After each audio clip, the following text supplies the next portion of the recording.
Suite à ma dernière vidéo dans laquelle j'ai expliqué un peu mes premières mésaventures dans le dropshipping, j'ai reçu énormément de questions sur comment créer une boutique de dropshipping. Du coup, dans cette vidéo, je vais vous montrer de A à Z comment vous créez votre propre boutique de dropshipping. Si vous êtes nouveau sur la chaîne, n'hésitez pas à vous abonner tout de suite et activer la cloche de notification car ici on apprend à gagner de l'argent sur internet et pour de vrai. N'hésitez pas aussi à me mettre un gros pouce bleu et aussi n'oubliez pas d'aller chercher dans la description votre guide gratuit pour vous lancer dans le dropshipping. Donc pour ceux qui ne connaîtraient pas ce que c'est le dropshipping, donc en gros le dropshipping c'est un business dans lequel tu vas aller chercher un produit sur un site comme AliExpress ou CJ Dropshipping. Donc il y a plusieurs sites sur lesquels tu peux trouver des produits, mais le plus connu ça reste AliExpress. Donc par exemple, disons que tu trouves ce produit là qui est un correcteur de posture. Donc pour ceux qui ont des problèmes de dos, c'est un produit qui te permet de corriger ta posture et d'être assez droit, tu vois. Donc disons que tu trouves ce produit là sur AliExpress qui coûte 2,99 $. Ensuite tu vas aller maintenant sur Shopify.com qui est une plateforme qui va te permettre de créer un site internet et pouvoir vendre tes produits. Et ensuite lorsque tu vas créer ton site internet sur Shopify, tu vas ensuite mettre le correcteur de posture sur ton site internet et ensuite tu vas mettre un prix différent. Donc toi tu l'as eu à 2,99 sur AliExpress, mais sur ton site internet tu peux mettre 15,99 $, tu vois. Donc après avoir créé ton site internet avec ton produit, tu vas ensuite faire la publicité sur les réseaux sociaux, que ce soit Facebook ou Instagram. Donc on verra ça en détail tout à l'heure. Donc tu vas faire la publicité de ton site internet sur les réseaux sociaux et quand une personne va venir sur ton site internet commander le correcteur de posture à 15,99 $, et toi ce que tu vas faire, tu vas prendre les 15,99 $ que la personne t'a payé et tu vas aller sur AliExpress, commander le produit à 2,99 et mettre les informations de la personne et tu vas le livrer directement chez la personne et tu vas donc garder le bénéfice qui sera de 13 $. Tu reçois les commandes des clients, tu vas chez le fournisseur, tu commandes et tu fais livrer directement chez les clients. Donc en vrai tu te fais payer juste pour être un intermédiaire entre le fournisseur et les clients. Et la partie qui devient intéressante, c'est que lorsque tu verras que ton produit a des bonnes performances, que c'est un bon produit, eh bien tu pourras envoyer le business à un autre niveau grâce à la publicité Facebook et tu pourras faire de la publicité massive pour montrer ton produit à des milliers de personnes grâce à Facebook et donc tu pourras faire des milliers de ventes et gagner beaucoup plus d'argent. Donc en gros c'est ça le dropshipping, c'est assez simple à expliquer mais lors de la pratique, croyez-moi, ça ne sera pas aussi simple. Donc pour pouvoir réussir dans le dropshipping, eh bien il y a 4 piliers importants à maîtriser. Le premier pilier c'est le produit, ensuite il y a le site internet, après ce sont les publicités et enfin c'est le marketing. Donc on va commencer par le premier pilier qui est le produit. Donc logiquement le produit fait partie des éléments les plus importants de ton business de dropshipping. Donc si ton produit il est nul, bien évidemment que personne va l'acheter, tu feras 0 $, tu vas rien gagner, tu vois. Du coup, puisque majoritairement tu vas vendre ton produit sur les réseaux sociaux, il faut que tu trouves un produit qui est assez intéressant, un produit qui attire l'attention des gens. Comme ça, lorsqu'une personne voit ton produit, voit la publicité de ton produit sur les réseaux sociaux, direct elle s'arrête de scroller, elle clique sur ton produit et potentiellement elle l'achète, tu vois. Et aussi c'est beaucoup plus facile de vendre lorsque tu choisis un produit qui résout des problèmes des gens. Donc par exemple le correcteur de posture que je t'ai montré, c'est un produit qui résout le problème de correction de posture, tu vois. Donc il y a des personnes qui ont des problèmes de dos ou lorsqu'ils sont assis sur une chaise, ils sont pas assis droit, tu vois.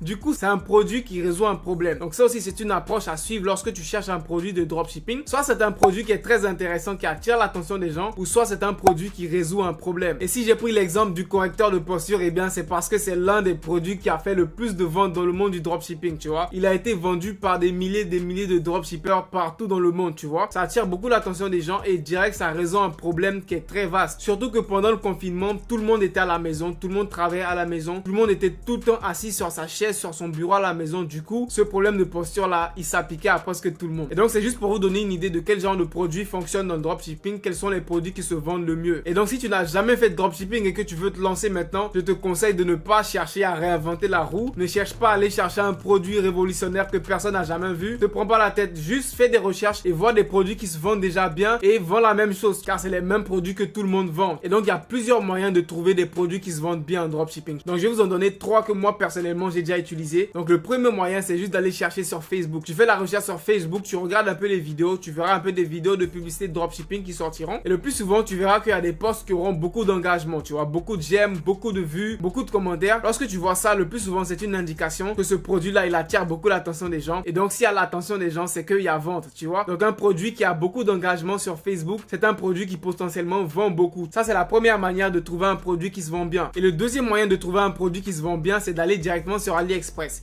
Sur AliExpress, il y a une section qui s'appelle le Dropshipping Center. Et ici, AliExpress va te mettre des produits qui se vendent dans le dropshipping, tu vois. Donc ça, c'est une plateforme qui est destinée spécialement pour le dropshipping qui a été créée par AliExpress. Il te montre les produits qui se vendent en ce moment par des dropshippers. Tu peux trier les produits en fonction des commandes. Donc tu verras les produits qui ont beaucoup de commandes en ce moment. Tu verras les produits qui ont fait des bonnes performances. Donc AliExpress te donne beaucoup de statistiques ici qui te permettront de trouver des produits winners que tu pourras vendre sur ta boutique de dropshipping.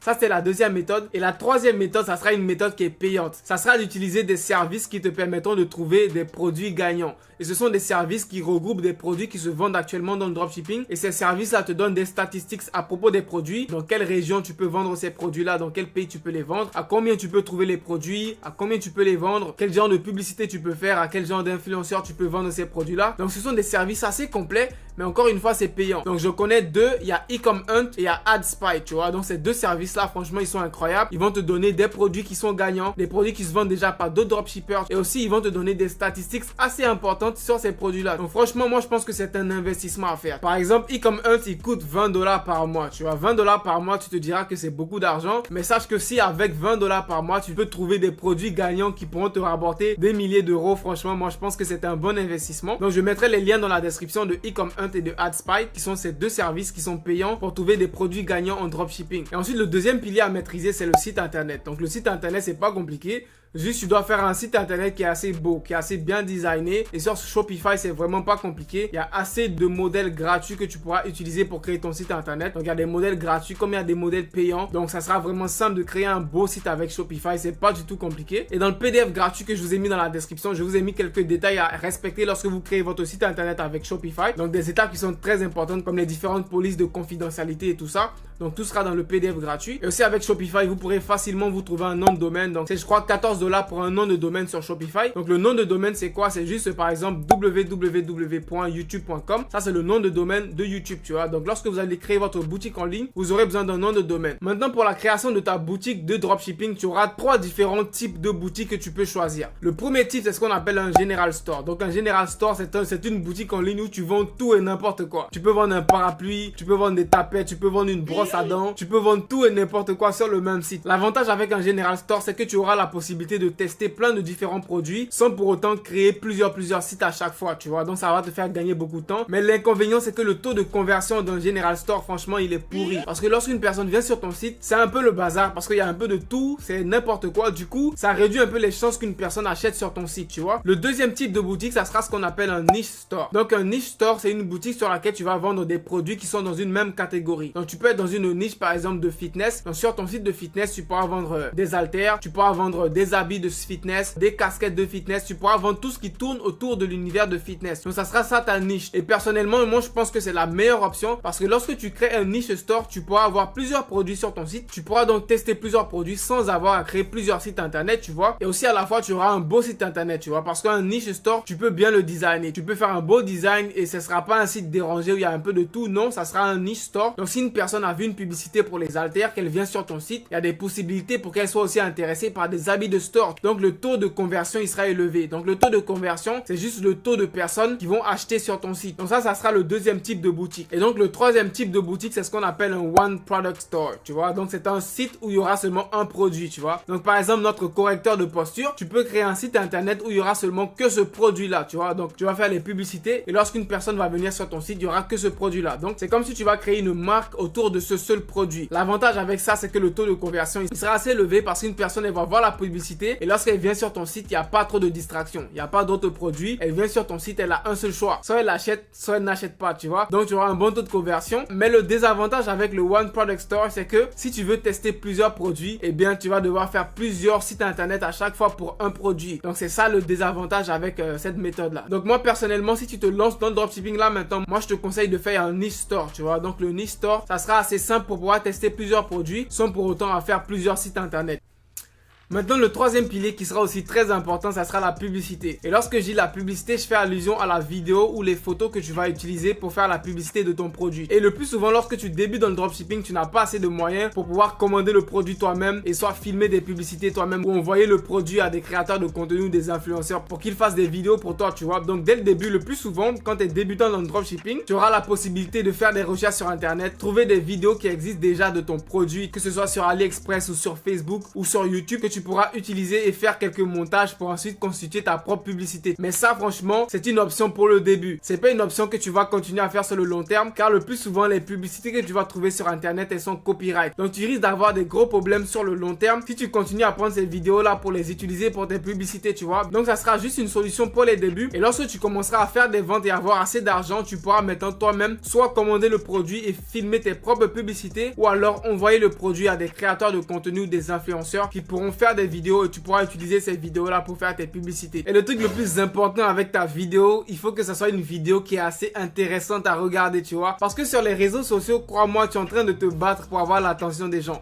Donc moi, par exemple, un créateur de contenu, un youtubeur comme ça, je me bats pour avoir ton attention, tu vois, parce que d'une minute à l'autre, tu peux voir une publicité et direct, tu vas laisser ma vidéo pour aller regarder un autre truc, tu vois. Du coup, le montage de ma vidéo, je dois le faire d'une manière où je vais retenir ton attention le plus longtemps possible. C'est la même chose quand tu crées une publicité pour un produit de dropshipping. Tu dois faire une vidéo qui va retenir l'attention des gens, une vidéo qui sera wow, tu vois. Lorsqu'une personne va voir cette vidéo direct, elle doit avoir envie d'acheter ton produit. Donc ça, c'est très important. Donc maintenant, le dernier pilier de notre business de dropshipping, ça sera le marketing. Et dans le marketing, il y a plusieurs moyens de faire le marketing pour ta boutique de dropshipping. Donc le premier moyen qui, moi, je pense qu'est le moins cher pour un débutant, ça sera le marketing avec des pages de niche Instagram ou des influenceurs. Donc cette méthode, elle est très simple. Disons que tu vends un produit de beauté. Donc tu vas aller sur Instagram et tu vas chercher des pages qui sont sur la beauté, que ce soit des pages de femmes, des pages de make-up ou des pages comme ça sur Instagram. Et tu vas demander à ces pages-là combien elles te chargent pour faire un post. Donc le plus souvent, ça traîne entre 20 et 50 $ au plus. Ça dépend de la taille de la page, tu vois. Pour un post de 24 heures ou pour une story Instagram. Et donc tu vas payer des pages Instagram qui sont dans la même niche que ton produit. C'est très important. Faut pas juste choisir une page comme ça au hasard, ou sinon tu vas juste jeter ton argent par la fenêtre. Faut choisir une page Instagram qui est dans la niche de ton produit. Donc si tu vends par exemple du maquillage, tu vas aller chercher des pages Instagram qui sont sur le maquillage ou des pages Instagram qui sont sur la beauté. Donc tu vas contacter ces pages Instagram là, tu vas demander leur prix et donc elles vont poster ta publicité sur leur page Instagram. Donc selon moi, c'est le moyen le moins cher pour un débutant de pouvoir débuter, car avec 30 $, 60 $, tu peux facilement faire une publicité sur Instagram, payer 2 ou 3 pages et voir déjà si ton produit fonctionne bien. Mais il est très important de faire attention avec cette méthode Instagram, parce qu'il y a des pages Instagram qui peuvent avoir beaucoup de followers mais qui ont un taux d'engagement qui est nul. C'est-à-dire qu'elle peut avoir 1 million de followers mais sur ses posts elle a 1000 j'aime, elle a 200 j'aime, tu vois. Donc le plus souvent, ça c'est des pages avec soit des faux abonnés ou soit des abonnés qui sont pas actifs. Donc je te conseille d'éviter ce genre de page là. Lorsque tu choisis une page, de 1, tu regardes le nombre d'abonnés, aussi tu regardes l'engagement sur les posts, tu regardes le nombre de commentaires sur les posts, tu regardes le nombre de likes sur les posts, histoire de trouver une page qui a beaucoup d'engagement, parce que ça va t'aider à faire des ventes. Et ensuite, après Instagram, là on va passer maintenant aux choses sérieuses, c'est la publicité Facebook. La publicité Facebook, c'est lorsque tu veux envoyer ton business sur un autre niveau. Donc la publicité Facebook, c'est assez complexe, il faut beaucoup se former car c'est pas du tout simple, il y a beaucoup de paramètres à maîtriser. Donc personnellement, moi c'est les deux moyens que je connais bien, Instagram et Facebook. Et après tu peux aussi faire la publicité sur Snapchat, sur Google, sur YouTube, même sur TikTok. Donc il y a encore plusieurs autres moyens de faire du marketing. Et donc en gros, ce sont les piliers les plus importants à maîtriser si tu veux réussir dans le dropshipping. Donc pour chacun de ces piliers là, je te conseille de faire des recherches. Donc il y a beaucoup de contenu sur internet. Et aussi je prépare une formation sur le dropshipping. Donc le lien de la liste d'attente de la formation sera dans la description. Tu peux donc t'inscrire à la liste d'attente et tu feras partie des premiers notifiés lorsque la formation sur le dropshipping sera disponible. Donc ça sera tout pour cette vidéo. Si tu as appris quelque chose, n'hésite pas à me mettre un gros pouce bleu. Dis-moi en commentaire si tu as des questions et j'essaierai d'y répondre. Abonne-toi si ce n'est pas déjà fait et on se retrouve à la prochaine vidéo. Allez, peace out.